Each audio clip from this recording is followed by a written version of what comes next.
I'm supposed to be going. I'm 101 years old, and I'm not supposed to be alive. But God left me here for a purpose. I had an experience. I had never met anyone that had the same.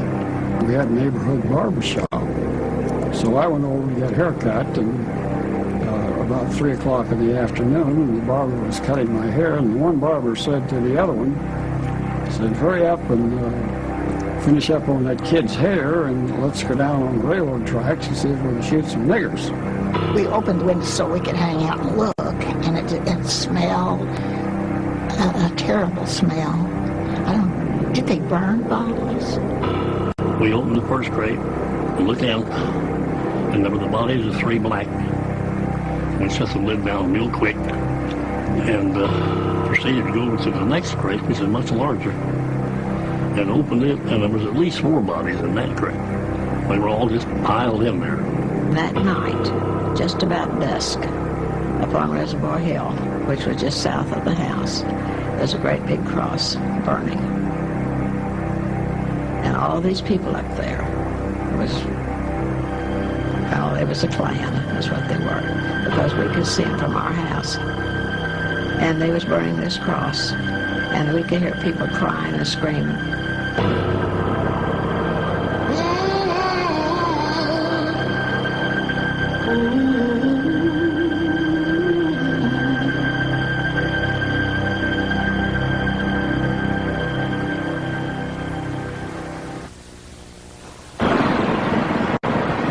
At the turn of the 20th century, Tulsa, Oklahoma, had the richest per capita wealth of any place on earth. It was dubbed the oil capital of the world, the Magic City, and the City of Dreams. Among those who traveled to Tulsa was a young teacher named Mary Parrish. I came to Tulsa from Rochester, New York in 1918. I had heard of the town since girlhood and the many opportunities to make money. But I came because of the wonderful cooperation I observed among our people, especially among our businessmen and women. Every face seemed to wear a smile. After spending years of struggling and sacrifice, people have begun to look upon Tulsa as the Negro metropolis of the Southwest. Going north to Archer Street for 2 or more blocks, one could see nothing but Negro businesses. Going east, you would behold Greenwood Avenue, the Negroes' Wall Street. There were homes of beauty and splendor, and the schools and churches were well attended. It was a city within a city, and some malicious newspapers took pride in referring to it as Little Africa. The readings from that time that were racist, inspired by racists, from the National Guard to the Klan controlling the legislature, when he spoke of blacks were to pull themselves up by the bootstraps. And they did. They did. The money in my community didn't turn over the traditional 3 or 4 times. It turned over 8, 9, 10, 11, 12 times. That was legitimate and illegitimate monies to be made that fueled that economy. So my community was the Vegas of the 20. It was roaring. I can remember when I was a child that the Ku Klux Klan, and there were probably, in my opinion, a couple thousand of them, that would all robe up with their hoods on and their gowns and all, and women and men and children. They had little children, maybe 3 feet high. They were all robed up and holding on to somebody's hand. They would march too. Usually they would form up on about 7th Street and Main in there someplace, and then the police would clear all of the cars off of Main Street, and they would march and they would fill the street from curb to curb, and it seemed like thousands of them. There might have been 2,000, I don't know, I don't remember. We used to go up and watch the Ku Klux Klan in their rally on top of Standpipe Hill. And they were in their white robes and their pointed cap attire. And we used to just watch them. They had their torches burning and having a meeting. We knew not to get too close to them. The Klan was founded in 1865 to intimidate Southern blacks in the post-Civil War South. The reign of terror lasted 15 years, but as the movement died out, a legend, if not a lie, remained. Aging Civil War veterans told heroic stories of how the Klan had saved the South from domination by Negroes and Northern carpetbaggers. By 1915, there was no Klan in America. 3 months later, an extraordinary event took place that would resurrect the Klan and its legend. The event was the release of a pioneering motion picture, D.W. Griffith's Birth of a Nation. It was based on a best-selling book called The Klansman. In many cases, Klan recruitment ads ran next to movie ads.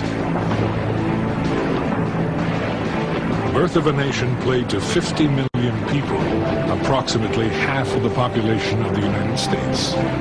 It played across Oklahoma with a tremendous run in Tulsa. The Birth of a Nation stimulated the organization of the Ku Klux Klan, which in turn maintained a high profile and stirred up many whites to acts of recrimination and of savagery in this period. When you have thousands of white men coming back from World War I, bringing back Souvenir Lewis, Spandau, and Browning submachine guns, and a variety of other weapons that they brought back from the battlefield. And then they can't find jobs. And the power structure within the city at that time, as was occurring in other cities, would enlist them in the Ku Klux Klan and blame their problems on Jews, African Americans, and Catholics. It was a simple answer to a complex problem for simple people.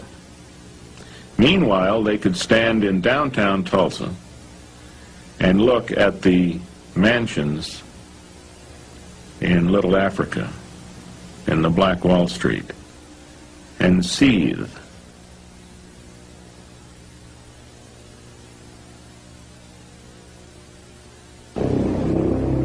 It was a typical Monday morning for a 19-year-old black man named Dick Rowland. He worked as a bootblack in the downtown area.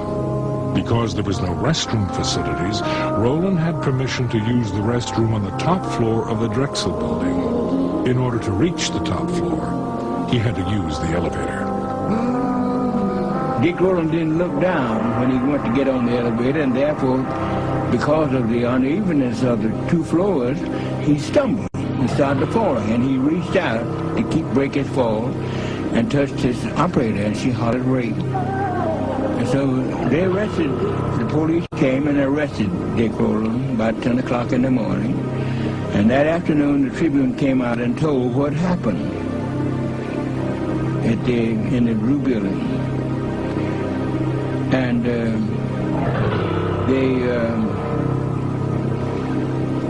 after they told what was going to happen, then they said, it looks like there will be a lynching in Tulsa tonight.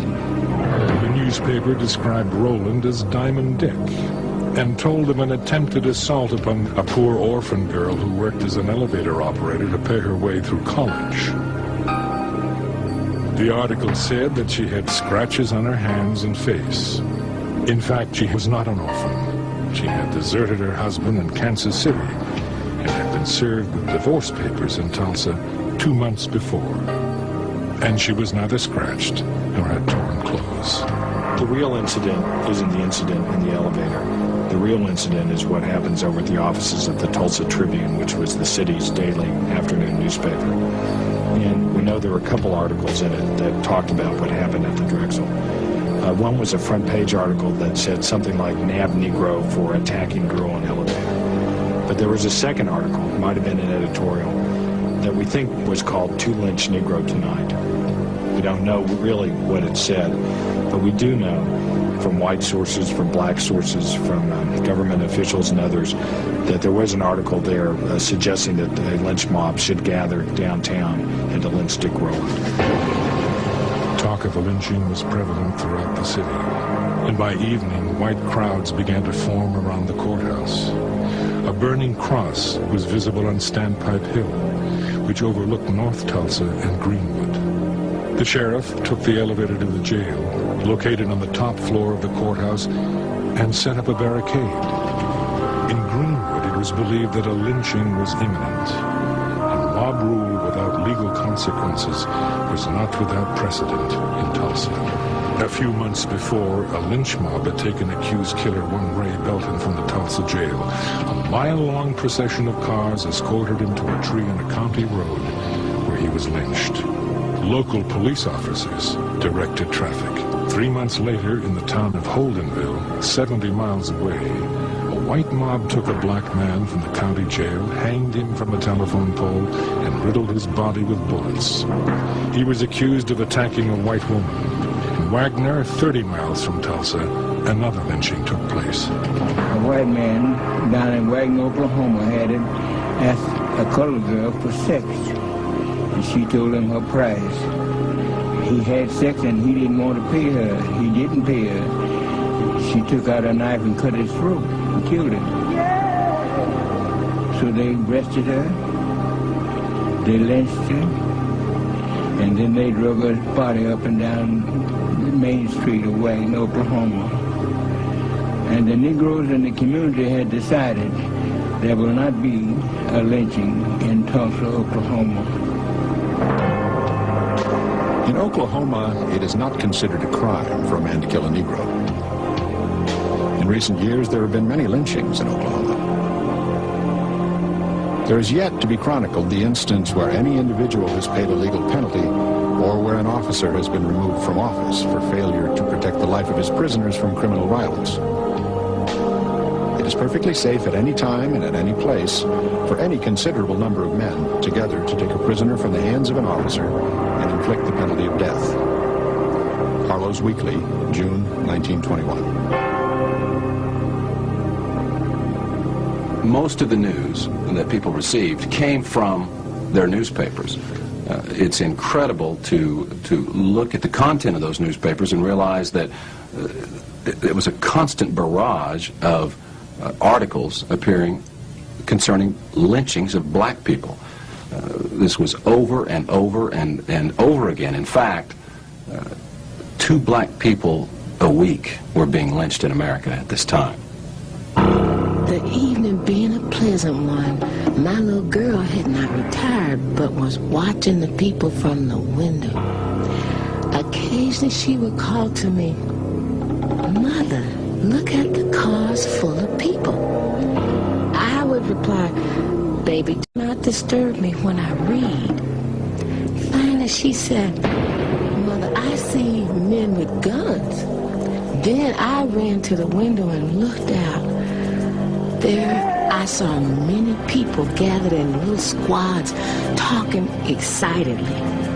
Going downstairs to the street, I was told of the threatened lynching and that some of our group were going to give added protection to the boy. I am told that this little bunch of black men marched up to the jail where there were already over 500 white men gathered, and that this number will soon swell to over 1,000. Someone fired a stray shot, and to use the expression of General Grant, all hell broke loose.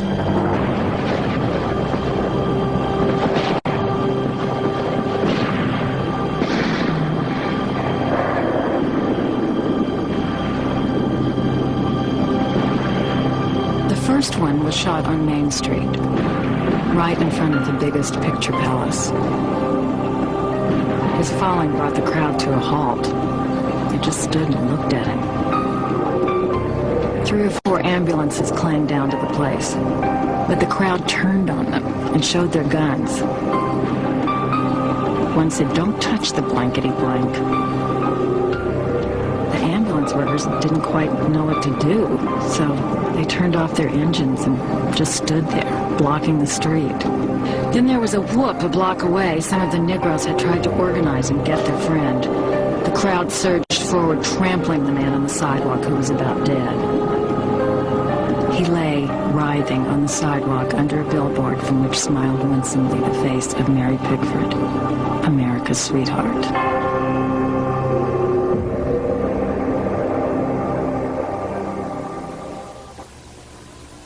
The atmosphere was festive as the police department commissioned 500 special deputies. These could best be described as Klan deputies. The only prerequisite was that they must be white. Most were not even asked their names or addresses. One black man was erroneously sworn in. It occurred to me I could get sworn in as one of the special deputies. It was easy. My skin was apparently white, and that was enough. After some 50 or 60 of us had been sworn in, a villainous-looking man remarked casually, even with a note of happiness in his voice, "Now you can go out and shoot any nigger you see, and the law will be behind you." The Ku Klux Klan mob, having largely been made up of veterans, began to militarily organize themselves. And they divided down into squads and ran a skirmish line along Archer. After watching the men unload on First Street, where we could see them from our windows, we heard such a buzz and noise that on running to the door to get a better view of what was going on, the sights our eyes beheld made our poor hearts stand still for a moment. There was a great shadow in the sky, and upon a second look, we discerned that this cloud was caused by fast approaching airplanes.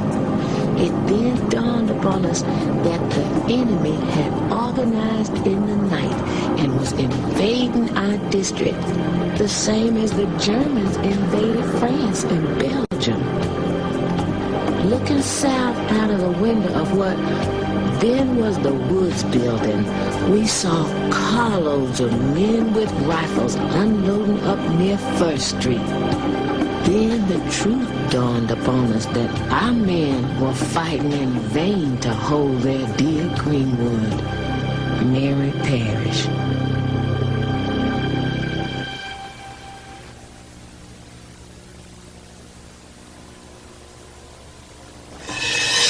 As daylight approached, the whites were given a signal by a whistle, and the outrage took place. All of this happened while innocent Negroes were slumbering and did not have the least idea they would fall victims to such brutality. At the sound of another whistle, more than a dozen aeroplanes went up and began to drop turpentine balls on the Negro residences, while 5,000 whites with machine guns and other deadly weapons fired in all directions. Negro men, women, and children began making haste to flee to safety, but to no avail, as they were met on all sides with volleys of shot. They were killed in great numbers as they ran, trying to flee to safety. Torchlights were used to burn up the Negro settlement. And in the meantime, they used large trucks loading up pianos, victrolas, and other articles that were left in the Negro homes. A.H.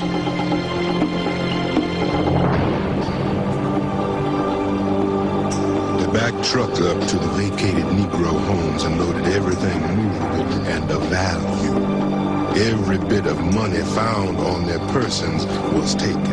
Masonic rings were removed from the fingers, watches and chains from their persons. In fact, everything of a material nature preparatory to the cruel initiation, which had not yet ended, was taken from them. And so, penniless, in a destitute condition, they were corralled first one place and another. G.A. Gray.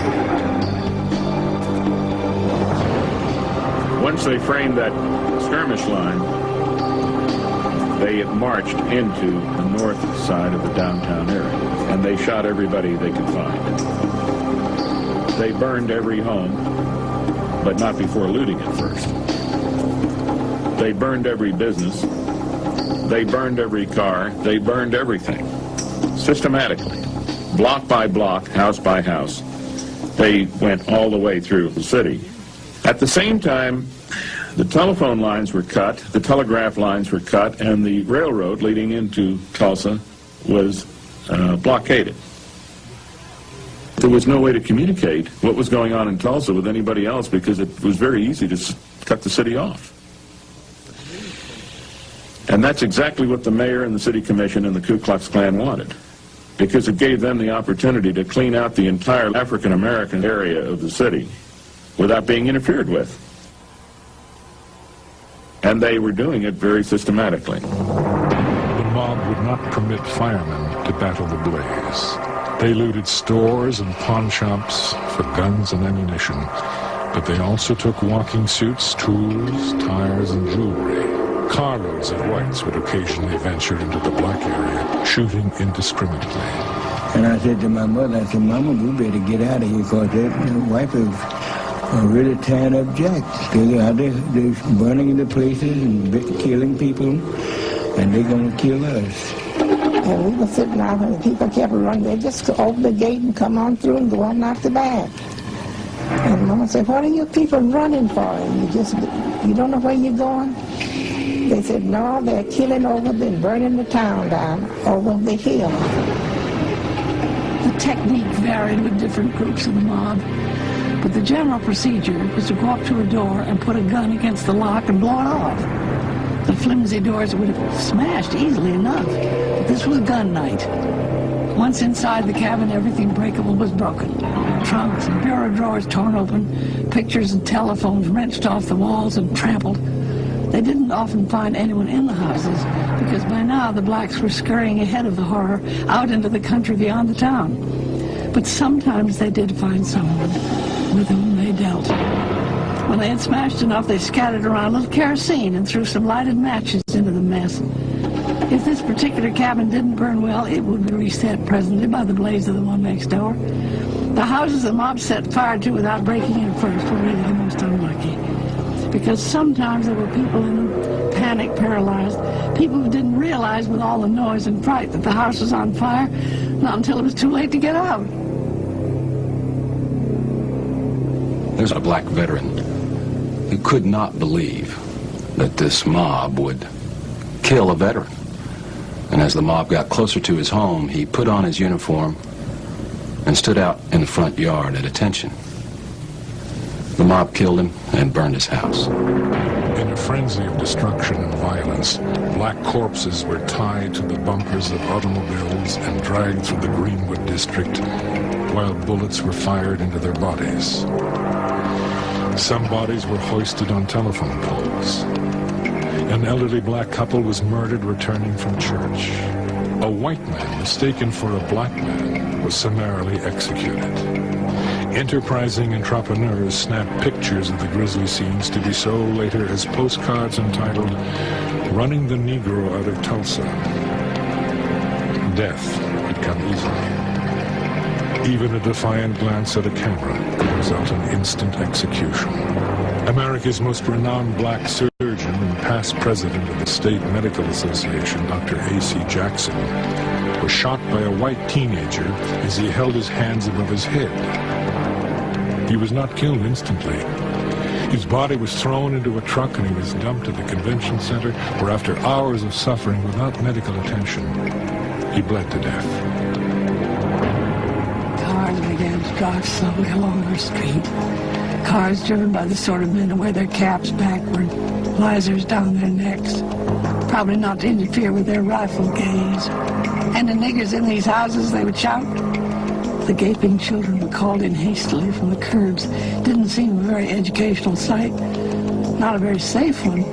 After the first car or so, people sent their servants down in the cellar or up in the attic and waited. Then the horde of ruffians went down Detroit, looting those beautiful homes of everything valuable and burning them. The machine guns just shattered the walls of the homes. The fire department came out and protected the white homes on the west side of the street. Men and women with torches and women with shopping bags continued their looting and burning of Negro homes. My mother saw some white people coming toward our house, and she put us under the bed when she saw them coming. My older sister got under first, and then it was my younger sister, and then my brother, and then they pulled me under the bed. Now by this time, the people were coming in, they had torches in their hands. We could see their feet from under the bed, and one stepped on my finger, and as I went to scream, my sister put her hand over my mouth. I don't know today as to what would have happened had they heard us under the bed. But they came in and they set the curtains on fire and set our house on fire. Then went out the door, and my mother got us under the bed. I will always remember that on this day I live. There was the son of a cook in our street. Around 9 o'clock, the man he worked for came and asked for Hattie. He was in a car with some other men. It seemed that the boy thought he ought to get to his job. Before he knew it, he'd been caught in the fighting around the railroad tracks and crawled under a freight car to hide. Someone went in after him and shot him with a pistol. Now that things were quieting down a little, he was lying in the town hall where the militia were assembling the blacks. But his employer was afraid he wouldn't live many more hours. If Hattie wanted to see the boy, he said, he would take her down and look out for her. But she was afraid to go. He couldn't blame her, really. Some of the house Negroes who had allowed themselves to be put in those wandering cars and escorted to the safety of the town hall have been shot at as they drove through the streets. It wasn't the ride an old woman wanted to undertake, even to see her boy alive. The boy's boss understood. He went back himself and got a doctor and stayed with the boy till he died. The burning of that flesh, you could smell. It was horrible. And then those crosses burning up on the Reservoir Hill, which at that time there's no homes up there. About 7 o'clock, the whites or home guards came for the men. Then they took the women and children, promising them safety. After they had the homes vacated, one bunch of whites would come in and loot. Even women with shopping bags would come in, open drawers, take every kind of finery from clothing to silverware and jewelry. Men were carrying out the furniture, cursing as they did so, saying, "These damn Negroes have better things than a lot of us white people." I stayed until my home was caught on fire. Then I ran to the hillside where there were throngs of white people, women, men and children, even babies, watching and taking snapshots of the proceedings of the mob. Some remarked that the city ought to be sued for selling them damn niggas' property so close to the city. One woman noticed the First Baptist Church, which is a beautiful structure located near a white residential district. And she said, "Yonder is a nigger church. Why ain't they burning it?" The reply was, "It's in a white district." I saw the bombs dropping and the church explode. The 6 airplanes that I saw flying over Standpipe Hill and dropping the bombs on Mount Zion Baptist Church. And burned that church, and it just completed 40 days. And it was burned. The white church on 4th Street was a frame church. Our church was better than the white people's church. This church was only 40 days old. It was truly a symbol of black prosperity, and it was burnt to the ground, allegedly because ammunition was being stored in the basement or some such nonsense. People were seen to flee from their burning homes, some with babes in their arms and leading crying, excited children by the hand, others old and feeble, all fleeing to safety. Yet seemingly, I could not leave. I walked as one in a horrible dream. By this time, my little girl was up and dressed, but I made her lie down on the dufo in order that the bullets must penetrate it before reaching her. By this time, a machine gun had been installed in the granary and was raining down bullets on our section. Mary perished. The most horrible scenes of this occurrence was to see women dragging their children while running to safety, and the dirty white rascals firing at them as they ran. Some of them were pursued for more than 12 or 15 miles, and some never returned. Negro hospitals with numbers of sick were burned, and many people perished in the flames, not being able to get to a place of safety. Women were chased from their homes, naked, with clothes in their hands, and volleys of shots fired at them as they were fleeing. Some with babies in their arms. A.H. As I neared Standpipe Hill, I could see homes on Eastern and Detroit burning, and also discovered that the enemy had located on the hill and that our district was entirely surrounded. We thought that we were leaving the fire behind, but found that our danger was increasing, for a machine gun was located on the hillside. They came over and they had machine guns up there, and he was manning the machine gun, and he and his companions, they were shooting down on the people. They had machine guns up there, shooting at us. My husband and I, when we came out, they were shooting at us. We didn't get any shots. They killed one of our fine doctors. I can never forget a family who started out and had the misfortune to lose one wheel off their wagon and therefore had to get out and walk. In that numbers was a mother and a father with a 6-month-old infant.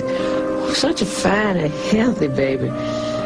The father would run along and carry it a while, when the mother would take it until she was tired out. When they both were just about exhausted, the father cried out, "Will someone help us?" Mrs. Rosa Davis Skinner, who told about the night of the riot, when it broke out on Greenwood, she was asleep. Her husband awakened her and said, "Wife, come on, there's a riot on." And they left fleeing, she in her gown and house shoes, and joined with a neighbor next door who had had a stillborn baby. Early in the day, they were going to bury the baby the next day, put it in a little shoebox. And Mrs. Skinner said that while they were running, mobsters shooting at them, bullets zinging at them, people shoving and bumping into each other, this lady dropped that little shoebox. And she got down on her hands and knees to try to find it. And she couldn't, and her husband just dragged her away, said, "Well, you're going to get killed. We've got to go." and he dragged her away, and they never found that little baby. This lady wept when she told me that. She was 98 years old, and that had been 75 years earlier, and she wept and said, "I often wonder what happened to that poor little baby." We both wept. We came out after several shots were fired into the house by the mob. 2 or 3 whites thrust guns in each man's face and side and took him downstairs. As I neared the bottom of the steps, I was met by a man who very unkindly treated me. Seeing a man with hands raised, he came up to the blind side and struck me in the jaw, after which I was questioned and my money taken. The worst thing of all was being humiliated before little boys between the ages of 12 and 16 years, knowing these youngsters would grow up to try the same thing when they matured that others tried, but with less success, I am hoping. J.C. Latimer. One of the classic photos that comes from the riot is that of a perhaps 15, 16-year-old, probably would be referred to in those days as a hooligan, strutting proudly in front of the camera with the burning and terrible circumstances in the background, puffing a cigar, carrying not 1 but 2 firearms. As you look at that picture and you think of what's going on around him, you can't help but hope that he will be taught a lesson about life's justice. The certainty that many blacks had that whites took their furniture, took their clothes, took various other personal possessions, and used them. And then, having taken those things for their use, then they burned and bombed the black part of town. It was a surprise. And they came over here and burned our homes, stole our clothes. Some of our people had to take their own clothes off of white people right here in Tulsa. The heavy air was soaked with the scent of honeysuckle, as extravagant and lavishly unreal as was the gunfire. We've been in this prairie country a year. It proved always surprising. An acrid underhint of burnt powder began to cut through the perfume of the flowers. Tulsa's newspapers described the event as a military adventure. The black people defending their homes were described as the enemy. Gun-toting white men were referred to as riflemen or soldiers, and blacks were termed snipers. The mob, it was called a volunteer army. Blacks with guns were called a mob. Marauding whites were called patrols. At approximately 9:15 a.m., the National Guard troops from Oklahoma City arrived by train. In all my experience, I've never witnessed such a scene. 25,000 whites, armed to the teeth, were ranging through the city in utter and ruthless defiance of every concept of law and righteousness. Motor cars bristling with guns swept through the city, their occupants firing at will. General Charles Barrett. Fanny was our laundress. She lived in Greenwood. An ancient uncle who'd been a messenger in a bank for 20 years. They knew there was trouble, of course, but the mob had missed them so far. Uncle Zach had never been late to the bank, and he trusted white folks. He thought maybe if he put on his uniform and they saw it, he put it on and started out to work. Someone shot him at the corner. Fanny could see him lying there. She didn't dare go out and get him. The mob was so close. As North Tulsa burned and its citizens murdered and arrested, the Guard set up camp and began to prepare a breakfast. When a local citizen urged the commander to take some action to save property and lives, he was arrested. Martial law was declared at 11:29 a.m. The Ku Klux Klan, realizing that they were now up against an organized military force, withdrew out of the area and dissipated back into their neighborhoods. It was very much like a guerrilla operation where you could no longer tell who were the combatants because they weren't wearing uniforms, and now they were part of the civilian society.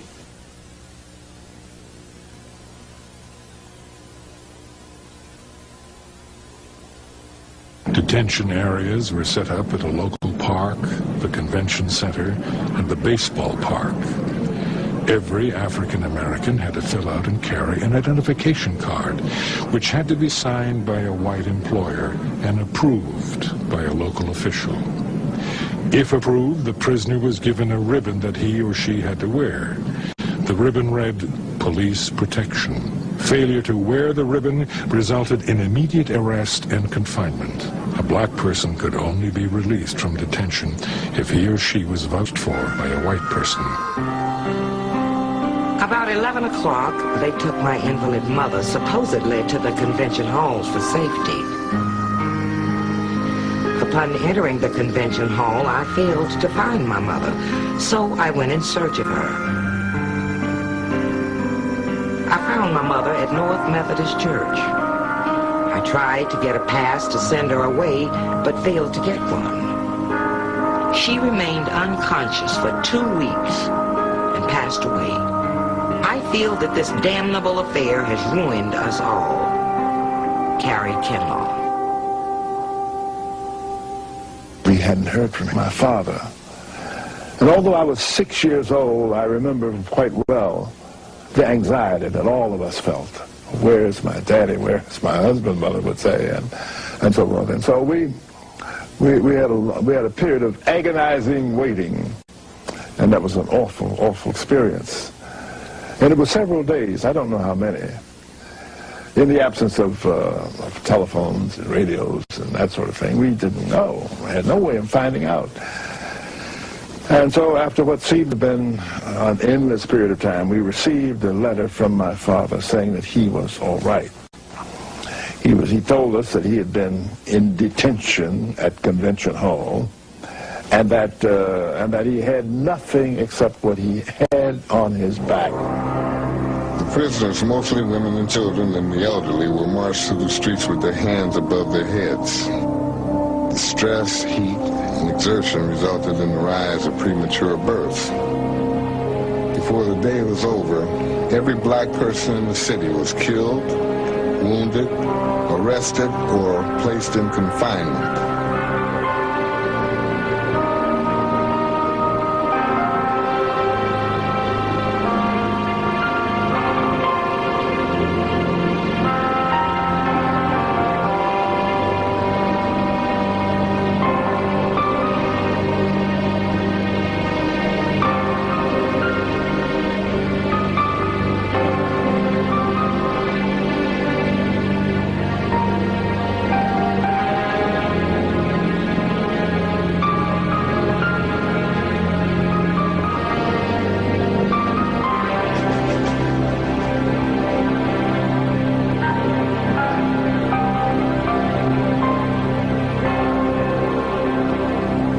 Middle-class whites actually hid many of the African-American domestics who worked for them at great jeopardy to them. If a white family during that riot had been found to have hidden an African-American, at the very least the white family would have been lashed. Terrified black people fled the city to other communities. After reaching this home, the crowd throng there was too large to supply them out of a pail, so a wash tub was drafted into service and pride cast to the wind. We were so famished and our lips parched, the children crying for a drink, that this was the best tasting water we could remember of having tasted. Mary Parrish. We had an engineer for the Frisco live behind us, and he would give us a day by day how these people were walking down the railroad coming toward Claremore, then coming toward Chelsea, then coming toward Veneta. They were just like the rest of the hobos. They came to our back door, and they had lots of them with baby buggies, no men at all women, lots of old women.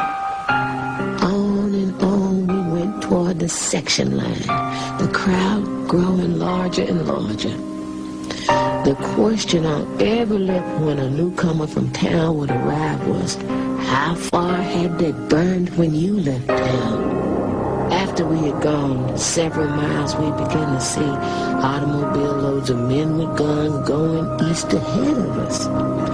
We wondered where they were going, but we were not destined to wander for long, for as we neared the aviation fields, we saw their destination.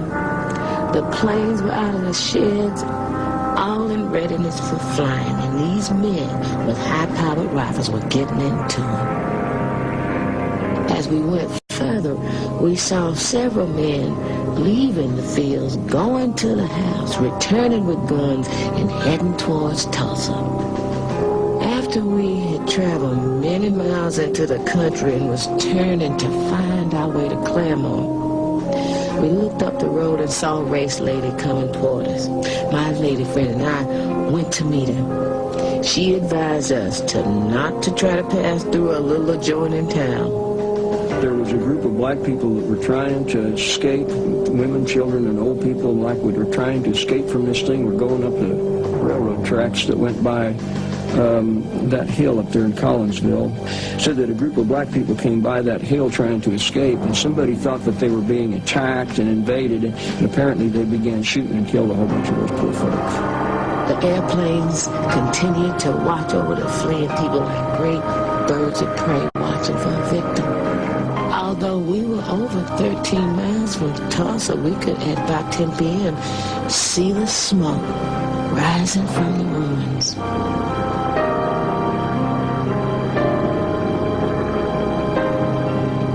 The next morning, we were informed that Greenwood had been burned. It was then that I shed my first tears. A truck arrived for us about 9 o'clock, and we started for Tulsa. We did not enter through our section, but we were brought through the white section. Can you imagine the humiliation of coming in like that, with many doors thrown open, watching you pass? Some with pity, and others with smiles. And when a bunch of the colored folks that they were marching down Elgin, I would see them coming, and I'd kept my BB gun under the front porch at that time, and I would run down and grab the BB gun and stick the barrel out through the lattice work and pop the National Guardsmen. And of course, they'd bounce like this and look around, and of course, I was careful enough that I wasn't going to hit anybody in the head or anything like that. These two brothers, the youngest two, they were kind of smart alecky, and they thought, they'd stir up a riot or stink or something. And I can remember standing behind them and crying when my dad just hauled off and backhanded one of them in the back of the head because he was going to take a gun. And he wasn't going to shoot at the people, he was going to shoot up in the air. And I remember my crying and saying, begging him not to do it. And my dad, was telling me he wasn't going to do that to those people. They was only trying to get away themselves. Soon we reached the Black District, which was so beautiful and prosperous looking when we left. There we found to be piles of bricks, ashes, and twisted iron representing years of toil and savings. We were horror-stricken, but could not shed a tear. At that hour, we mistrusted every person having a white face or blue eyes.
which he had built a crate on the back to carry the greyhounds in.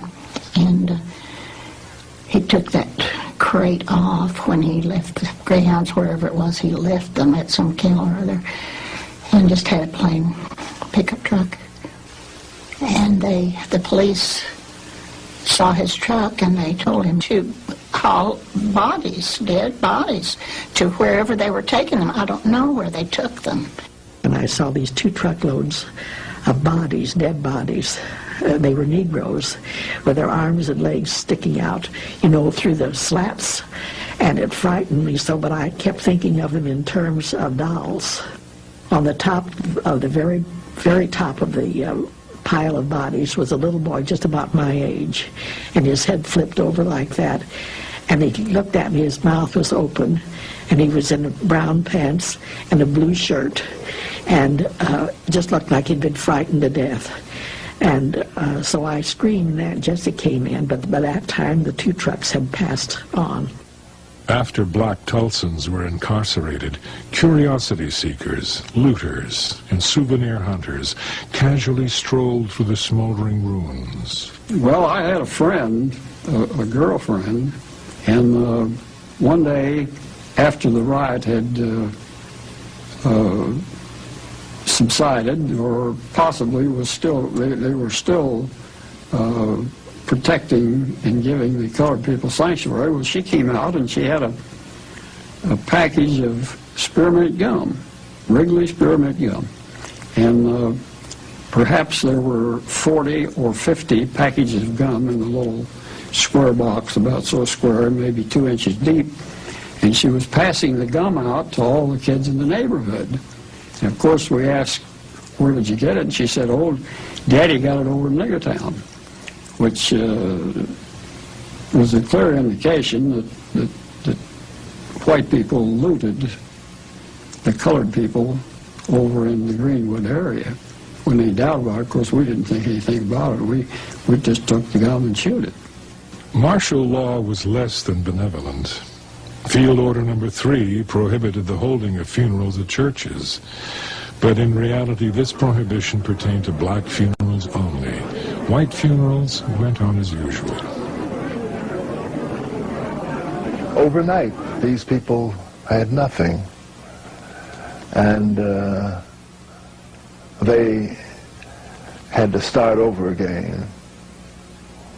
A person who had office and clients or patients or customers had nothing. And the people that were his clients and or their clients and patients and customers had nothing. And so it was extremely difficult for them to get on their feet. It was pathetic when you think about it. Out all of our 7 years, that's when I said, my husband and I lost more than anybody in North Tulsa because we lost 7 years of our earning in one night. And we had altogether 10 different business places for rent. Today I'm paying rent.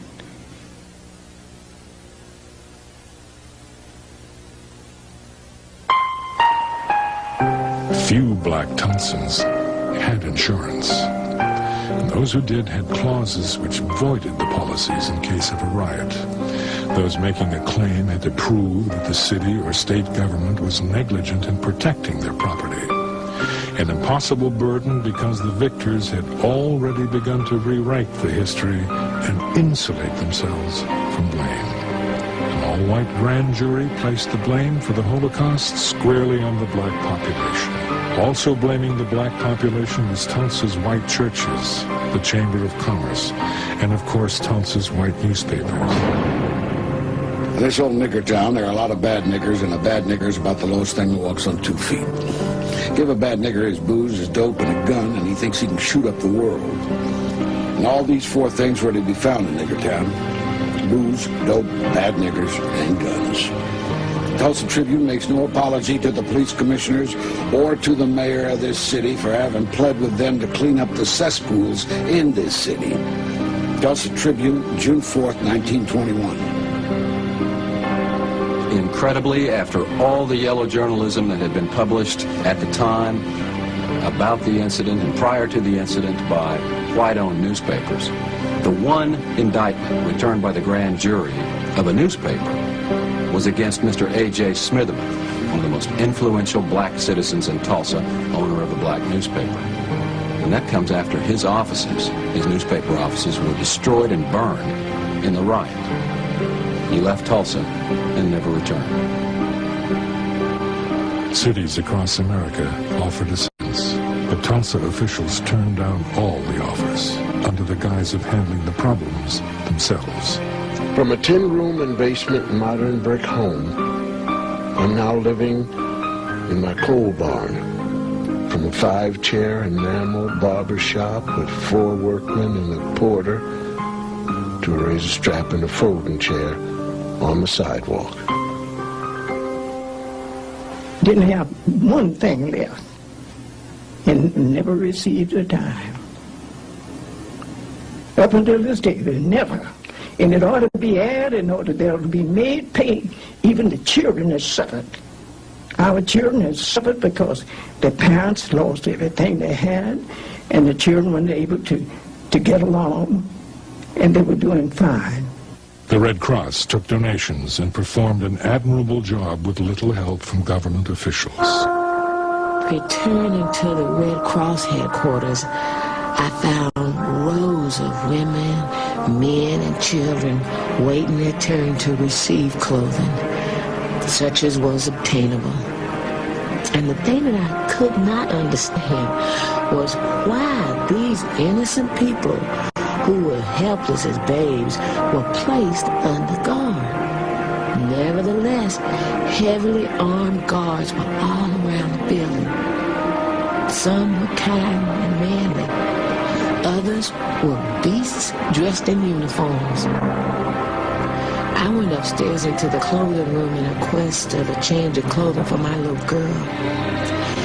Having worked hard always for an independent living, thereby being able to have what I wanted within reason, this was wormwood and gall to me. Just to be standing around waiting to get a change of second-hand clothing. But what could I do? What we had on was soiled. They being all we had, and I was not yet permitted to go to town and purchase more. The primary rooms of the Booker Washington School were converted into an emergency hospital. I can never erase the sights of my first visit to the hospital. There were men wounded in every conceivable way, like soldiers after a big battle. Some with amputated limbs, burned faces, others minors and eye, or with heads bandaged. There were women who were nervous wrecks in some confinement cases. One mother was thoughtless as to burden her infant for life with the name of June Riot. Mary Jones Parrish.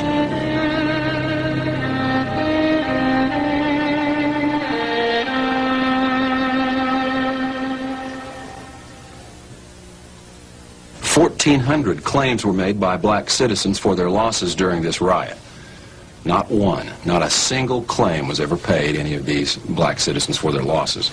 But there was a claim paid to a white store owner for his loss of guns and ammunition that was used by white rioters. Now you have to ask yourself, what's wrong with this picture? Many humorous instances might be cited of claims presented by innocent bystanders for the payment of doctor bills. Now, all such claims were originally investigated, and many were turned down for the reasons that it could not be shown that the wounded parties were innocent bystanders, or persons in the employ of the city or the county for guard purposes. Quite early in the fall, a claim for a $55,000 doctor bill was presented by a young white man for a gunshot wound treatment. The claim was of the innocent bystander kind. After lengthy explanation on the part of the claimant as to how the injury was incurred, but after his admission that he was not employed by the city or county, the Red Cross record keeper confronted him with a full-size photograph of the same young man in the middle of the riot district with a shotgun over his shoulder and a high-powered rifle in his hand. Although he did not deny the identity, he has not been seen at the Red Cross office since. After this experience, no further claims have been made by innocent bystanders. Mr. Maurice Willows, Director of Red Cross Relief. A tent city was constructed to house refugees. Embarrassed city officials, white newspapers, the clergy, and the Chamber of Commerce perpetuated the myth that white Tulsa had an outpouring of aid into the devastated black community. In fact, just the opposite was true. With homes looted, homes and stores burned to ashes, with sick, aged, and enfeebled carried out or left to perish in the flames, mothers giving birth to children in the open, herded, guarded, and corralled like prisoners of war. And before the smoke of 1,000 homes had blown away, the trembling and homeless learned that the city fathers had passed an ordinance making it forever impossible for them, in their destitute condition, to go back and rebuild on their home place. G.A. Gregg. The city council, or commissioners, passed an ordinance that there could be no construction in the city of Tulsa that was not fireproof. Now, with people absolutely without any resources, it was impossible for them to conform to any requirement that they rebuild only fireproof structures. And my father said, you build, if they arrest you, I'll get you out of jail, you can go on building. And my dad had challenged the constitutionality of that city ordinance. And the Supreme Court of the state of Oklahoma declared that ordinance unconstitutional as being a frivolous piece of legislation designed to keep blacks down. With their hearts bleeding, their homes, and all of the relics that make the memories of life's past sustaining, with shocking realization that their families are broken and scattered and fearing the mob, with trembly, weak, hungry, and hungerless bodies compelled to be in the stalls of the fairgrounds under a heavy, cruel guard who greets them with harsh orders and vulgar language, while suffering all this and more. The mayor, commissioners, the real estate exchange, the welfare board are like those who crucified Christ, casted lots for the Negro's hard-earned land. G.A. Gregg. Not only was the area declared a fire zone, which effectively was designed to prevent it from being rebuilt, but then amazingly, just incredibly, the city fathers put the land up for sale. For the Reconstruction Committee appointed by the mayor and city commissioners June 14th, Tulsa extends a welcoming hand to wholesale houses and industrial plants, which are to be located on the trackage property in Little Africa, swept by fire, and which is now within the city fire limits, restricted to the erection of fire-resisting buildings. The committee also expressed a sentiment in favor of using a part of the burned area for a Union Station whenever such a project is ready for consideration by the railroads entering Tulsa. Tulsa World, June 15th, 1921.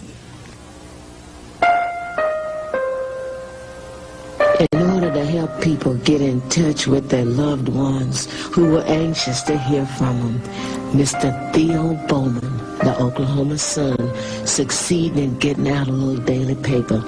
Each day he would post these lists. Each day people sat under the tent and watched for these lists as well as the lists of dead in the big dailies. The dead were so quickly disposed of on that night and day until it was impossible to ever get an exact record of the dead and wounded. a cousin and I decided to go visit somebody, and we passed down by the cemetery there at 11th and Lewis, the old Oak Lawn Cemetery. And as we went down the 11th Street, we saw a bunch of men working, digging a pit, evidently, and we noticed a bunch of wooden crates lying around. So we were very curious about it, so we went in to have a look. And we walked up to the first crate, and we were unnoticed by the men. And we opened the first crate, looked in, and there were the bodies of 3 black men. We shut the lid down real quick and proceeded to go over to the next crate, which is much larger, and opened it, and there was at least 4 bodies in that crate. They were all just piled in there. And about that time, the men noticed us and ran us out. The Red Cross estimated that 300 people were killed. The official death toll was placed at 36.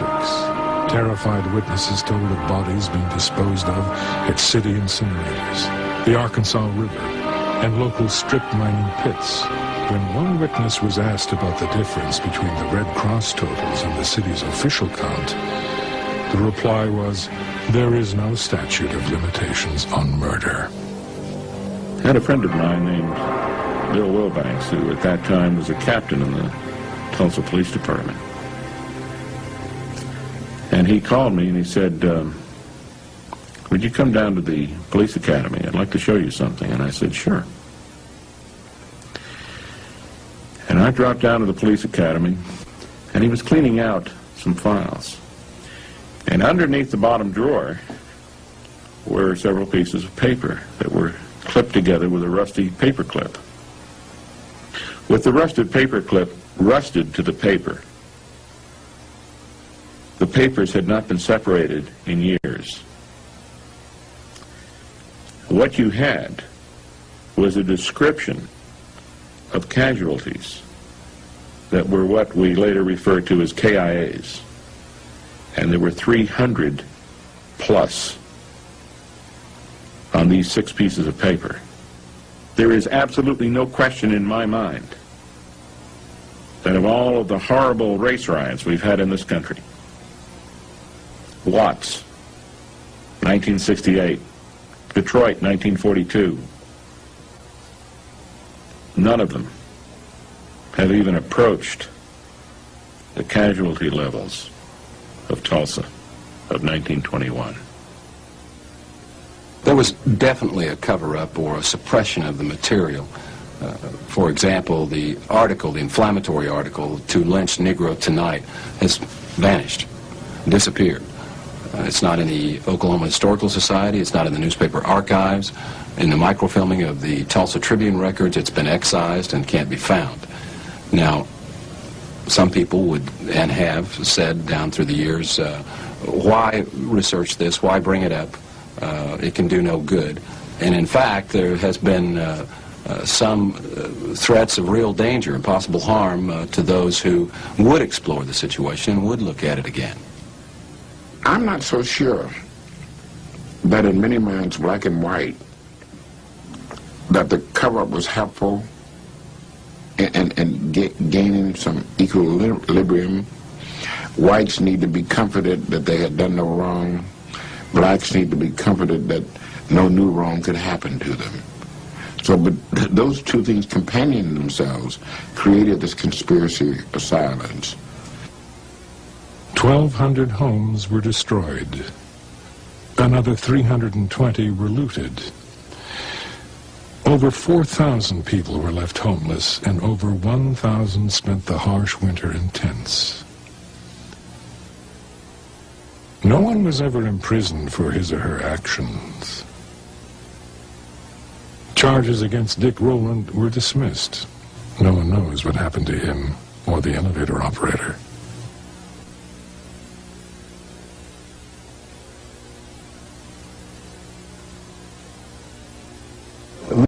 Would travel to Europe and see the ruins of Athens and the ruins of Rome. My mind went back to the ruins of Tulsa, which were somewhat reminiscent to me then when I was traveling. the ruins of Rome and Athens and other places in Europe.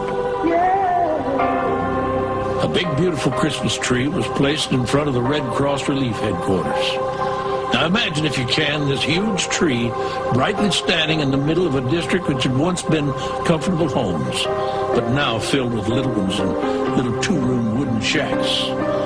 Everywhere, large piles of brick and stone, twisted metal and debris, reminding one of the horrible fact of last June. For the first time in their lives, the Negro children of the devastated district, these hundreds of little folks, were without their former comfortable homes. The resources of their parents had been reduced to a point where Christmas couldn't mean much to them. After dusk on Christmas Eve, a chorus of 2,200 voices sang their Christmas carols and the typical Negro melodies. Coming from the throats of these people reverberated through the night air and attracted most of the crowd gathered in the business section over on Greenwood Street. Whole families were there, men, women, children. It seemed as though the whole Negro population couldn't resist this chance to sing. Never have I witnessed more spontaneous outbursts of Christmas fervor than on this occasion. The crowning sentiment of the celebration was in a speech made by one of the leaders, who said, "Let us always remember the old Negro tradition. There's no room in our hearts for hatred." This occasion furnished what was termed as the greatest night in the history of the Tulsa Negroes. Mr. Maurice Willows, Director of Red Cross Relief, Christmas, 1921. Tulsa need not feel that, it's irredeemable. That was just a mindset at that time. What we hope to learn from this ride study is the danger of having a mindset that would exclude someone based on race, religion, gender, or something. So we hope that we learn some lessons from this. Some of our group feel their superiority over those less fortunate. But when a supreme test, like the Tulsa disaster, comes, it serves to remind us that we are all one race.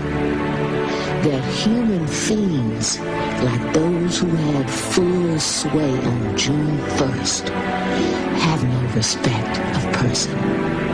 Every Negro was accorded the same treatment, regardless of his education or other advantages. A Negro was a Negro on that day and was forced to march for blocks with his hands up that day. It should teach us to remember that we cannot rise higher than our weakest brother. My name is Mary Parrish.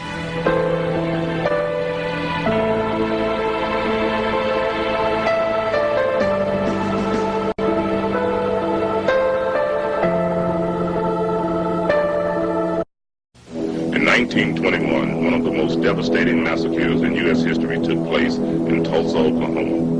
The 1921 Tulsa race riots. The black community of North Tulsa, called Black Wall Street, or as whites called it, Little Africa, was completely burned to the ground in a mere 12-hour period. Over 1,300 businesses and homes were destroyed and completely ruined. 10,000 people were left homeless in the night, and to this day, no one knows how many people actually died. Accounts range from 500 to 1,500 men, women, and children, both black and white. This senseless massacre of human life was very carefully covered up by high city officials. When Black Wall Street was destroyed, a major black economic movement that would have affected all black communities in America was crushed and completely halted. Black Wall Street was the most prosperous and most thriving black community in America during these times. It defined the word nepotism to its ultimate form. These highly organized blacks worked together in the same manner the Jews, Japanese, and Iranians work together in this day and time. Black Wall Street was so prosperous that white oil men would come across to the black community to borrow large sums of cash in order to keep their businesses afloat. This very powerful black movement would have had an effect on blacks all across America, socially and economically, but 3,000 card-carrying Klansmen would not allow that to happen.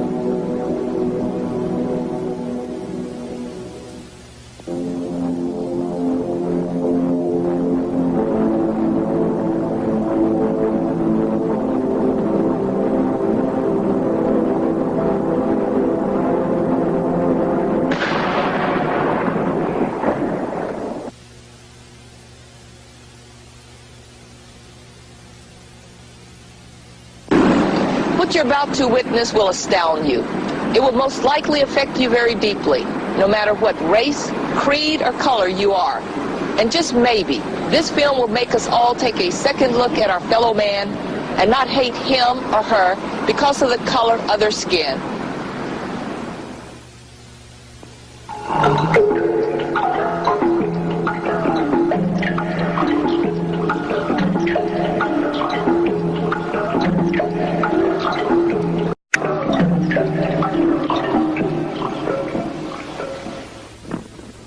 This is an actual account of the worst race riot in United States history.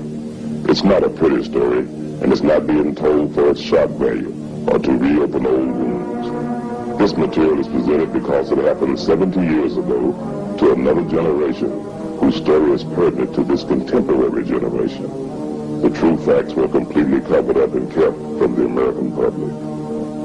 The date was June the 2nd, 1921. The place, Tulsa, Oklahoma. After the bombing, the Tulsa World headline read, "Dead, estimated at 100, city quiet."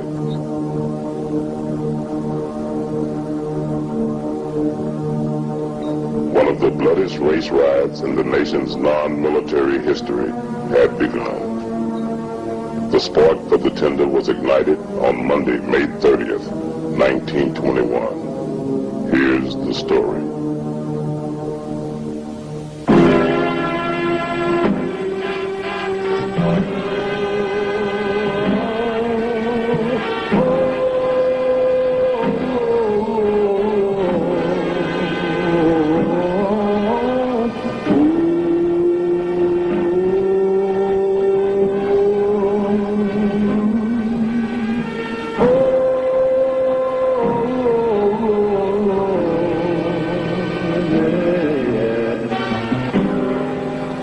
I know a place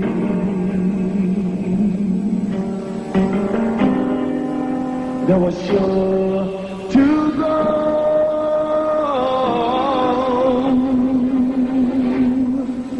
Now moving slow,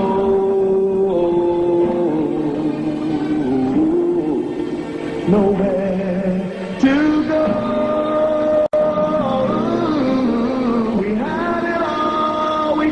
The fall for every righteous cause for our life. Oh, we had it all, we paid the cost. Countless lives that we love for our life. Oh, life won't free.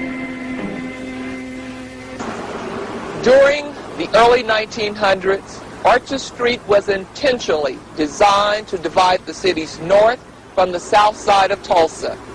Blacks were forced to remain on the north side, and whites enjoyed their separatism on the south side. Laws were passed to make sure that whites and blacks remained separated. Anybody who wishes for the good old days probably doesn't remember what the good old days were really like.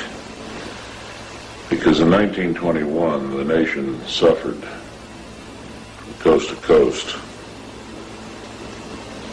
from hate and discrimination and arrogance. And those were probably the underlying reasons. They manifested themselves in organizations like the Ku Klux Klan. But you can't blame the riot on one or two or three specific incidents. The environment is what caused it. You have to keep in mind that in 1921, the majority of the Oklahoma legislature were Klansmen. Almost every city and county official in Tulsa County, Oklahoma, was elected with either support of the Klan or they were Klansmen themselves. In those days, the Klan would have parades in downtown Tulsa, wearing their white sheets and their pointy little hats to fit their pointy little heads. That would last 4 to 5 hours in length. Now visualize the number of people that were involved in a parade that would last 4 to 5 hours. And all these people came from Tulsa. When you had a parade in Tulsa, a lot of people come in from other counties. But you also have to remember that 1925, there were 5 million card-carrying Ku Klux Klansmen in this country. So what was going on in Tulsa was probably the same thing was going on in an awful lot of other cities. And if the riot hadn't happened in Tulsa, it probably would have happened someplace else. The difference between Tulsa and some other city is that we know how bad it got and where we've gone since then has been a mark of our progress.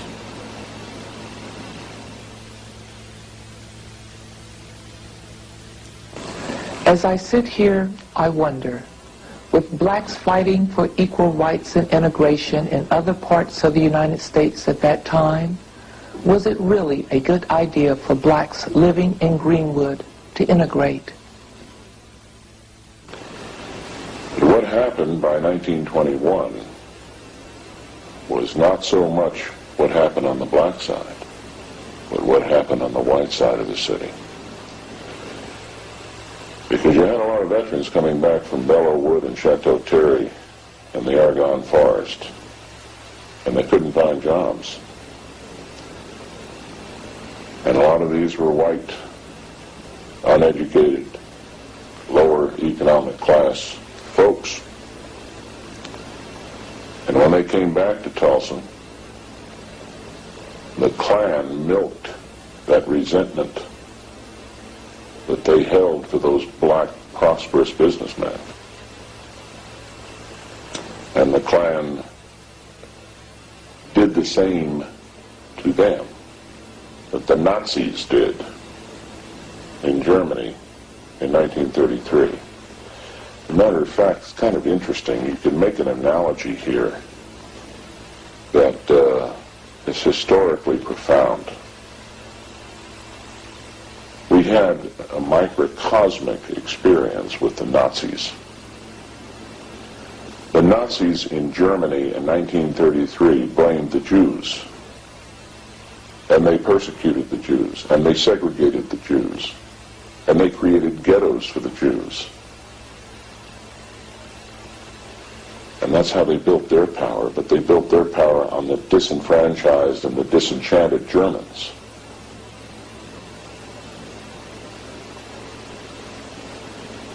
Well, the Nazis took over an entire country. The Ku Klux Klan, in this case, largely took over an entire city. And for that matter, to some degree, the entire state and maybe the region of the country in which they were strong.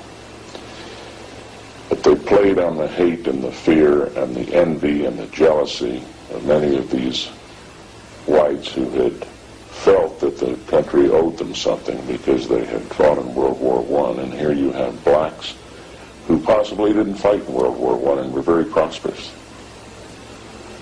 And you had the seeds for that kind of conflict economically. Now socially, you had a different situation. Oklahoma is a very unique state in the sense that it's the only state in the Union that was settled the way it was. This was Indian Territory. It wasn't even a southern state in the Civil War. For that matter, it wasn't even a northern state. It was a state that was fought over by both sides. In fact, there were 69 battles fought in Oklahoma, largely between northern and southern Indians. But when the state was settled, it was settled by land runs. Benjamin Harrison opened up chunks of the state, and people just ran over this land and plotted out their portions. Now, why is that significant in terms of the riot? It's significant because an awful lot of those folks that made those land runs were Southerners whose farms and lands and plantations had been burned by Sherman and the Union Army when they went through the South. They had no homes left, so they came west. And when they made those land runs, they brought in Southern culture with them. As a result, what you have here in Oklahoma is a microcosm of the United States. The northern half of the state is more metropolitan. In Little Africa was possibly the most prosperous area that blacks had ever collectively developed any place in the world. Oklahoma was regarded as one of the cleanest states in the nation and cherished its reputation as being called God's country, or the Bible Belt of America. Nothing could be further from the truth.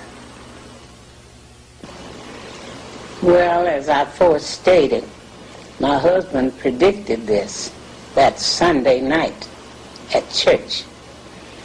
Them days we had BTUs. They about cut them out now, and we don't have no BTU. But he made a public statement and told them that this was going to happen. But we didn't know. We hadn't seen no sign. But after church and after we went home, several men, young men and stuff, you know, they get all shook up and everything. We had a good, dear policeman at that time. We called him Bonnie Cleveland, Uncle Bonnie. He was down there trying to corral them because the trouble was arising, and we didn't even know that, with this black man and this white woman. And they down there showing out down to police station and all, and he was riding this big old horse, and he was telling them, you know, it wasn't going to be none of that. But they had guns and everything, and some of them come clear out as far as Lavender Street. That's where we lived. And running by there, men, get your guns. Get your guns. Blood's running on Greenwood like water. My husband said, that's just a lie. That's what he said, excuse the word. But he told me, he said, don't get disturbed about that. Say, they running along with them guns and shooting and going on. And say, in the morning when they need them, they're not going to have no ammunition, and the white folks not going to let them have any. Won't give them nothing. So that's the way it started off with us. Well, naturally, women always get excited. And but we didn't have any children then, and my husband, he was consolation for me. He's the one who saw the vision. I didn't see it, but he knew he had seen something coming. So he told me, said, Rosa, this is it. Said those men that's clowning. So they won't have a bullet to shoot in the morning, and white people won't let them have none. So we went on to bed. And he said, you go to bed, I'm going down here and see what they're doing. He went down on Greenwood. Come back, said, they ain't doing nothing, just clowning. He talked about them down there with their guns in their hand. And policemen was trying to corral them. So he said, well, we'll go to bed. He said, but no telling what's going to happen. So we did. And he woke me up about daylight that morning. He said, we got to get up and go. The white people had put a machine gun on that big hill right up there and pointed down on all of us down in here. And they was shooting like this, the barrel of gun that way. One man that walked and sold vegetables every day, I can't think of his name now, he was shot up there just a block from our house. What you see here is the very famous Mount Zion Baptist Church, a congregation that survived the 1921 riots and managed to rebuild on the exact same location where it was bombed and completely destroyed exactly 70 years ago. In 1921, a man's word was his bond. You measured the masculinity of a man by how much he kept his word. The congregation of the Mount Zion Baptist Church sticks in my mind because the year before the riot, the black congregation took out a 20-year mortgage and built this brand new church. And the Klan burned it to the ground. But instead of running out on their mortgage, instead of telling the bank, you're just going to have to take your losses, that congregation took out another 20-year mortgage and paid off both mortgages simultaneously. That's character. There were other heroes too. Many of the whites in the southern part of the city had black employees, and those employees had become almost extensions of their family. In fact, a lot of Tulsans were raised by black domestic employees. And when the riot erupted, many of those families hid those blacks in their basement at great jeopardy to themselves, because if the Klan had ever found out that a white had hidden a black in their basement, the white family would have been persecuted, if not horsewhipped. Probably the two most singular heroes out of the riot was the Tulsa County Sheriff and the Tulsa County Black Deputy Sheriff. Willard McCullough was the Tulsa County Sheriff at that time, and he was the only sheriff in the whole state that had black deputies. His chief black deputy was Barney Cleaver. And you got to keep in mind, when that riot erupted around Tulsa County Courthouse, there weren't more than maybe a dozen deputies in that building. And Willard McCullough stood on the south steps of the Tulsa County Courthouse and told a mob of several thousand Ku Klux Klansmen who were heavily armed that he was not going to release Dick Rowland. Barney Cleaver stood on the north steps of the county courthouse and told the black crowd that they weren't going to release Dick Rowland. Well, you put yourself in the position of a white county sheriff in a southern state in 1921, facing several thousand Ku Klux Klansmen, and you don't have more than maybe a dozen deputies to back you up.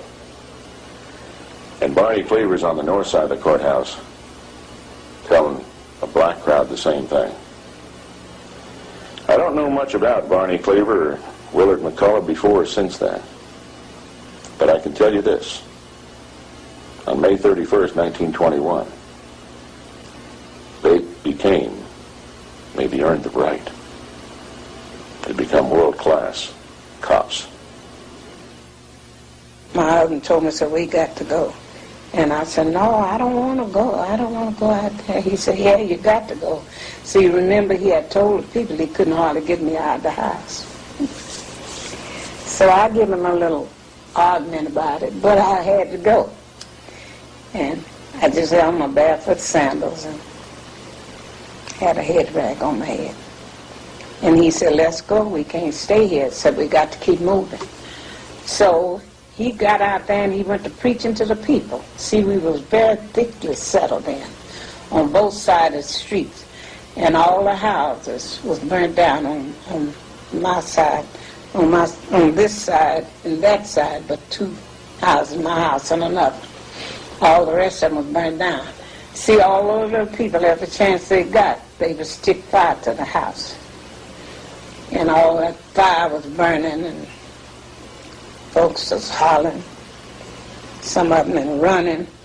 And my husband told me, he said, don't run, so walk. And stay out in the opening where they'll see you. And so won't nobody get shot. So the bunch we was with, they tried that, and we made it to the park, where about noontime the bells come ringing and the horns and things. And somebody told us, said the militias are coming. And so T.R. told him, said, walk out on the railroad. We took the Middleton Valley Railroad going north, and we'll walk to Mohawk Park. And that's where those people caught us. They was in trucks. There must have been some mighty big trucks. And it was full of soldiers, and the soldiers all come to Tulsa like this, come on us like this. The Klan was extraordinarily powerful in Tulsa in 1921, but then again it was extraordinarily powerful throughout Oklahoma. As a matter of fact, during the 20s, Oklahoma impeached and convicted 2 governors, allegedly, of course, for other charges, but it was an open secret that one of the principal reasons they got impeached and convicted was that they were anti-Klan. The majority of the Oklahoma legislature were either Klansmen or supported by the Klan. But then Oklahoma was not unusual. States all across the country had that kind of influence on them. But in Tulsa County itself, it was a rather unique situation that developed. In the late teens, the Glenpool oil field was roaring. And that's just west of Tulsa County.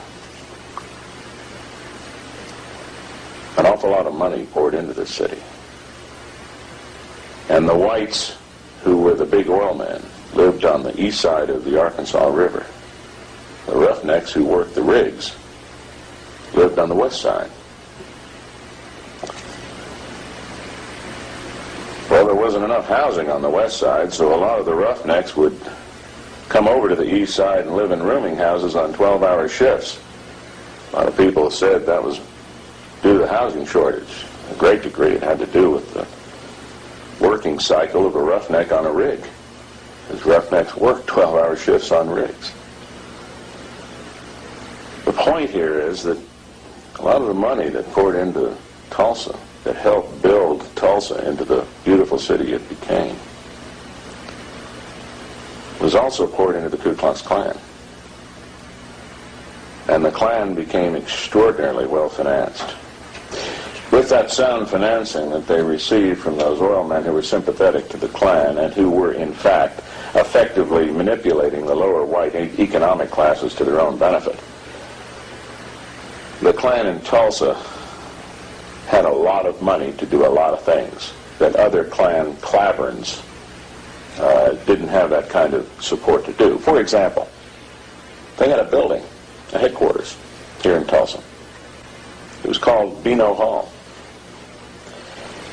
Now, what did Beano stand for? It stood for Beano Jew, Beano nigger, Beano Catholic.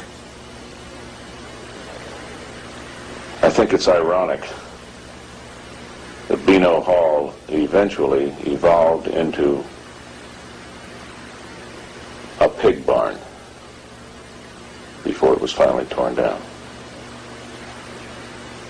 The Ku Klux Klan was real big on providing character guidance, attitude adjustment, and behavior modification on anybody they disagreed with. Not only including blacks, but whites who they regarded as violating their standards. It wasn't uncommon for a white person, for example, who might have been going out on his wife, to be hauled out of his house one night and tied to a tree and flogged by men dressed in sheets. Many blacks, however, were lynched. They were lynched by such organizations as not only the Ku Klux Klan, but the Knights of the White Camellia. There were all kinds of super secret little organizations that were self-appointed vigilantes. As a matter of fact, the Justice Department itself created the American Protective League during World War I and made it function under the FBI, which at that time was not the FBI we know today. It was a politicized FBI. But the American Protective League was largely an organization of volunteer civilian white men designed to ferret out any individuals of Germanic descent in Tulsa County and watch them to see if they conducted any espionage or pro-Kaiser activities during World War I. The American Protective League was formally disbanded after World War I, but that will give you an idea of the kind of mentality that existed then. But to address your question, yes, there were lynchings. And to give you an example, several weeks before the Tulsa riot, in Wagner, which is a small town east of Tulsa, a black man had been arrested on a minor charge and incarcerated in the Wagner County Jail. And that night, the sheriff, or the guard or deputy, whoever was responsible for the jail, conveniently went out to get a sandwich, just as a crowd of people dressed in white robes entered the jail, took the man out, put a noose around his neck, wrapped the other end of the rope around the bumper of a Model T Ford, and dragged him down the middle of Wagner Main Street.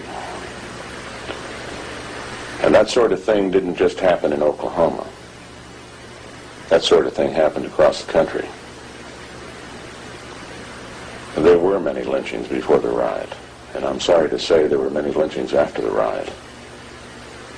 But there weren't any lynchings in Tulsa County after the riot that I'm aware of.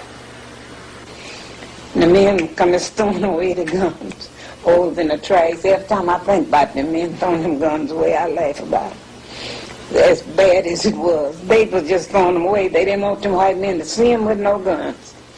So they about 3 or 4 trucks of them. All them soldiers, they fell out there. So we're not going to hurt you, we're not going to hurt you. And the men just throw them guns away and everything. Well, the next order they got was to bring some food out there because we had left home without eating. And the first thing they brought out was just bare boxes of milk and loaves of bread. And my husband got in line like he had some children. He got us 2 loaves and 2 quarts of milk. I've been telling everybody I didn't like sweet milk, but I drank sweet milk. I drank sweet milk that morning with all these. And later on in the evening, they brought us another snack. Pork and beans was in the bunch, you might imagine. And then they got us word, all the women and children that wanted to see us at a certain place. And we filled up there. They took all the women and children to this big place. I still can't remember where they took us. I know it was something like it was like a fairground or something, a great big stadium. And I got scared there. I thought maybe they was going to put the men over there by themselves, which they did. But I thought they was going to kill them all. The interesting thing that happened during the riot was that the riot lasted almost all night of May 31st, 1921 and into the early morning hours of June 1st, 1921, before law enforcement authorities were able to get anything under control. The city police didn't want anything to do with trying to control the Ku Klux Klan. As a matter of fact, the chief of police, a man by the name of Gustafson, confiscated black vehicles, gave them to 2 of his crony police officers on the Tulsa police force, which I might point out with some justification was a politicized police force at that time, not the police force that Tulsa has today, which is a first-class department. But the point was, in those days, he gave those confiscated vehicles to those two police officers who went out and sold them to whites, and then they shared the profit. Chief Gustafson was later indicted for this and removed from public office in June of 1921. But there were many other indictments, too. And many of these indictments were the byproduct of National Guard boards of inquiry. Now, what happened in the riot, and this is fascinating, was that here you have a major war going on in the downtown portion of Tulsa that erupted and moved north into the north part of the city, eventually wiping out the north part of the city, devastating it totally. And yet the mayor, none of the city commissioners, called the governor. Now, at that time, we only had one 40-man ambulance company in the Oklahoma National Guard stationed in Tulsa. The governor at that time didn't know there was a riot in Tulsa until the next morning, because no city or county official notified him, with the exception of the county sheriff. The county sheriff sent one of his black deputies through the north part of the city toward Sand Springs. He got to Sand Springs to a telegraph. And keeping in mind the telephone lines were down, the telegraph lines were down, the railroad tracks were torn up, there were Ku Klux Klansmen standing on roadblocks trying to catch blacks who were trying to escape the city, and there were refugees as far away as Kansas City and Wichita and Muskogee, Oklahoma. That deputy got to that telegraph and telegraphed the governor on behalf of the county sheriff that there was a riot in Tulsa and law and order had broken down. J. Robertson, who was governor at the time, sent the adjutant general, who is the top military officer in the National Guard in Oklahoma, to Tulsa. The adjutant general arrived and immediately sized up the situation as being exactly what the governor had been told by that deputy. And the adjutant general mobilized the Oklahoma National Guard, and they sent in guard units from as far away as Enid and Lawton, Oklahoma City and Muskogee and places like that. And a lot of people attribute the troops that arrived were federal troops. They weren't federal troops. Federal troops were never deployed here. This was the Oklahoma National Guard that came in. Many of the survivors who I interviewed when they were still alive told me, frankly, the black survivors, they told me, frankly, they wouldn't have been alive that day if it hadn't been for Oklahoma National Guardsmen. Because the Guardsmen came in and the very first thing they did was declare martial law and threatened to shoot anybody who was found armed. They set up internment compounds to protect black refugees because black refugees were scattered all over the city. Their homes were burned. They had no place to go. And so they set up internment compounds around the city in various parks and places like this. But the next morning, the different white people was out there calling for their Negroes. They maids and butlers and things. Because my husband he stood in good with his man. He worked at a rooming house. Outside the rooming house. That they called it then a sporting house. But that's where he worked. And the man he worked for was Ardmore Rooms on First Street where he worked. Well, that man, the owner of it, he'd come out there calling for T.R. Davis. And when he found T.R., then him and T.R. come over there where I was and got me, and we went on home. So, but I didn't tell you, one of my husband's best friends was killed that day while we was in that rush. See, he told him not to run and don't get in close places because they would just shoot in that bunch.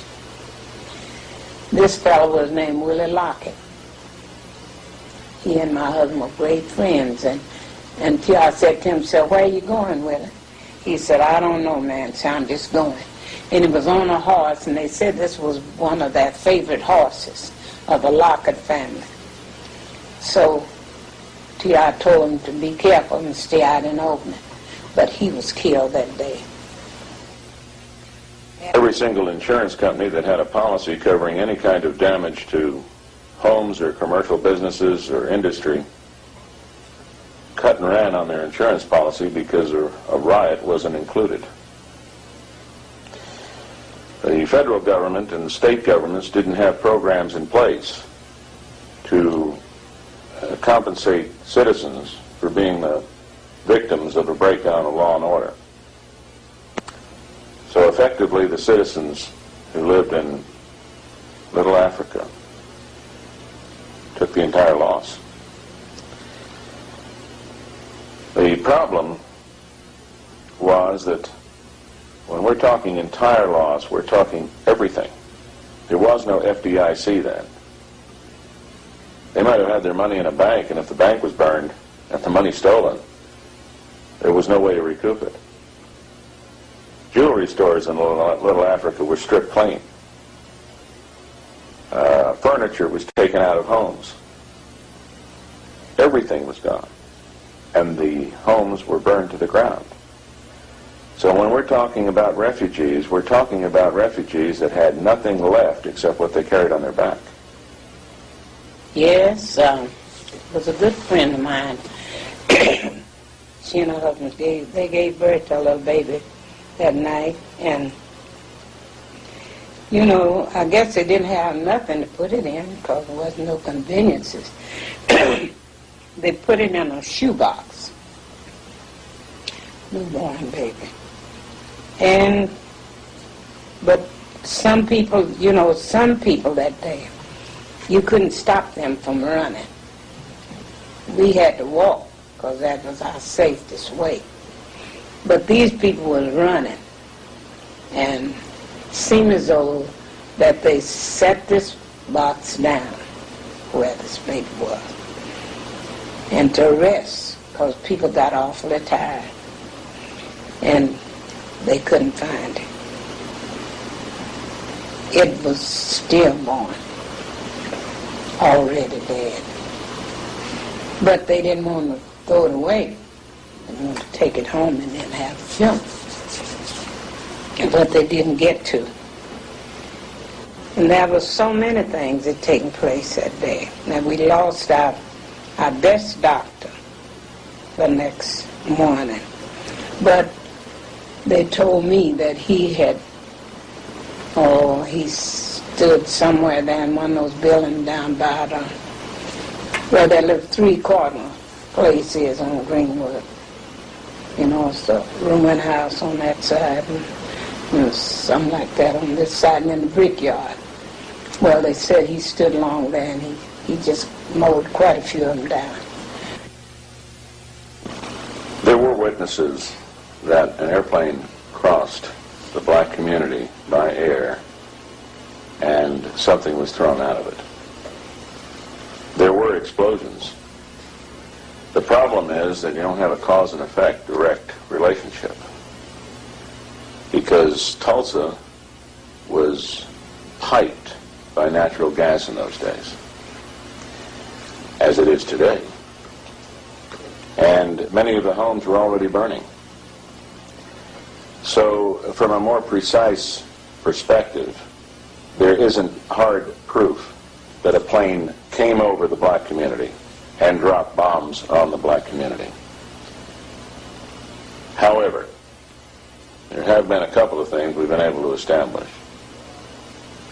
There was a plane over the black community. There were things thrown out of it.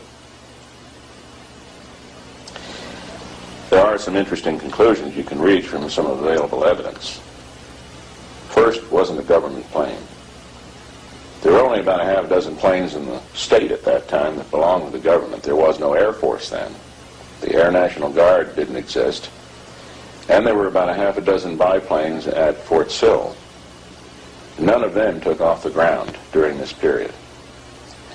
But this was the period of barnstormers. It wasn't uncommon for a pilot who learned how to fly in World War I to have a biplane and to fly around the country and do tricks at state fairs and maybe take somebody up for a couple of dollars. That, in all likelihood, was what happened then. That a barnstormer who had his own airplane actually flew over the black community. Now, if he threw out anything, and if it was a bomb, it's perfectly understandable how it could have worked, because it doesn't take very much to make a bomb, particularly if you're a veteran of a recent war that had just ended. Greenwood was soon labeled the Black Wall Street of America. It consisted of highly educated black doctors, lawyers, PhDs, merchants, oilmen, and entrepreneurs. The interesting thing about this particular situation is that in North Tulsa in 1921, prior to the riot, there existed an area called Little Africa. And that was a mark of respect. The black business community was extraordinarily prosperous. As a matter of fact, possibly the best minds in black America had migrated to North Tulsa in the late teens and early 20s. They built a commercial and business establishment so prosperous that it rivaled any place in the world. In fact, the main street of Little Africa, Greenwood, was euphemistically referred to as the Black Wall Street.